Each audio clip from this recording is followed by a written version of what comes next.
oscillation of liquid in a U-tube. If a liquid is taken in a U-tube, it maintain equal level in both the column of the tube.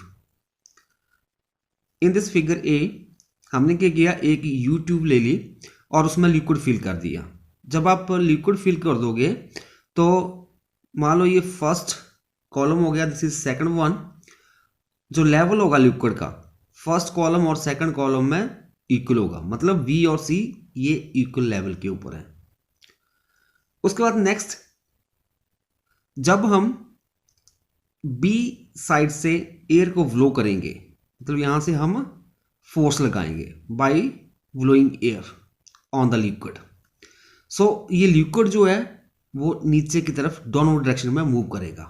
मान लो जब हमने यहां से air blow की तो हमारे पास जो लिक्विड जो है ये बी से कहां पे पहुंच गया, डी के ऊपर डाउनवर्ड डायरेक्शन में.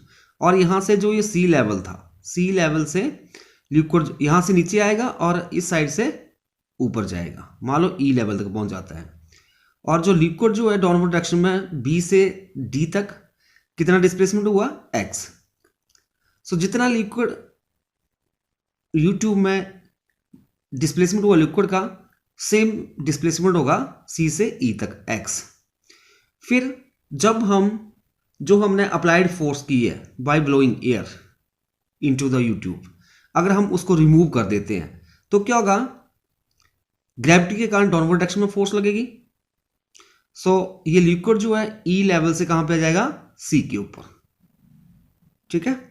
फिर due to inertia of motion, इस सी लेवल को भी ये क्या कर जाएगा, विथड्रॉन कर जाएगा, मतलब सी लेवल को क्रॉस करते हुए कहां पे पहुंच जाएगा,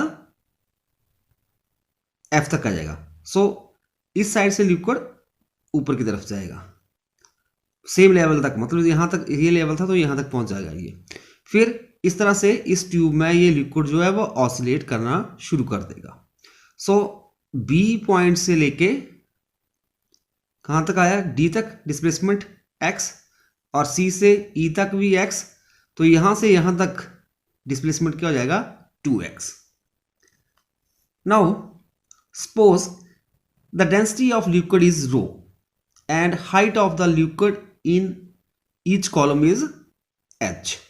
ये फर्स्ट कॉलम यहां पे भी हाइट h और यहां पे भी हाइट h आ गई. और जो एरिया ऑफ क्रॉस सेक्शन होगा ईच कॉलम का वो हमने a ले लिया, और जो डिस्प्लेसमेंट ऑफ द लिक्विड आ रहा है that is x. So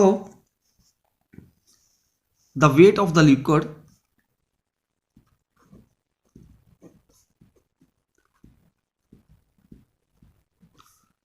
column of height 2x, that is the difference in the level of liquid in two columns. यहां पे ये 2x आ जाएगा. This is equal to mass of the liquid of length 2x multiply acceleration due to gravity. So this is equal to, क्योंकि हमारे पास जो weight होता है it is a product of mass and gravity, इसके कारण हमारे पास जो वेट हो जाएगा liquid column of height 2x is equal to mass of the liquid of length 2x multiply gravity.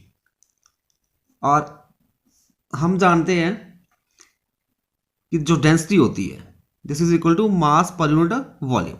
So mass किसके हो जाएगा, density into volume. So this is equal to volume multiply density multiply g. So this is equal to,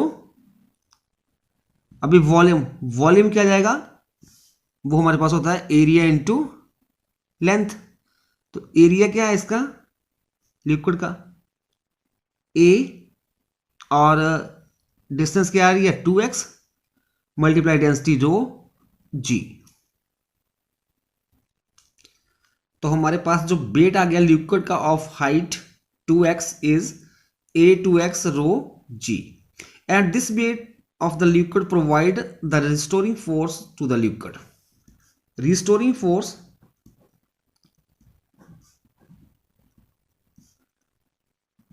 F is equal to minus 2ax rho g. अभी जो negative sign क्यों आया, क्योंकि displacement जो है जब लिक्विड की इस तरफ डिस्प्लेसमेंट इस तरफ हो रहा है और जो फोर्स जो है वो डाउनवर्ड डायरेक्शन में लग रही है. So F is equal to minus 2ax rho g.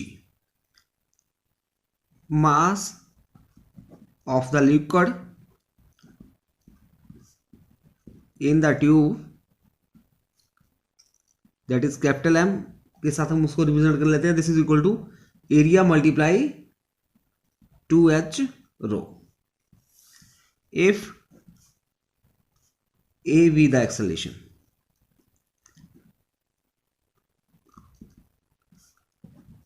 produced in the liquid, then according to Newton's second law of motion, Newton's second law of motion, मान लेते हैं कि जो ए जो है एक्सेलरेशन प्रोड्यूस हो रहा है लिक्विड में, then according to Newton second law of motion force किससे होती है, मास इनटू एक्सेलरेशन. इसको अब हम रीअरेंज करेंगे तो हमारे पास एक्सेलरेशन किससे आ जाएगा, this is equal to force upon mass. Force की वैल्यू हम यहां से भर लेंगे minus 2ax rho g divide by, और मास जो है that is A multiply 2h rho. So यहां पे कटिंग कर लेंगे हम, A के साथ A कट हो जाएगा, 2 के साथ 2, रो के साथ रो.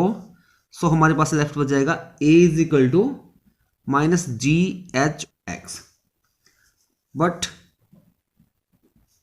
G ओवर H हमारे पास क्या है, constant. So this implies A directly proportional to minus x.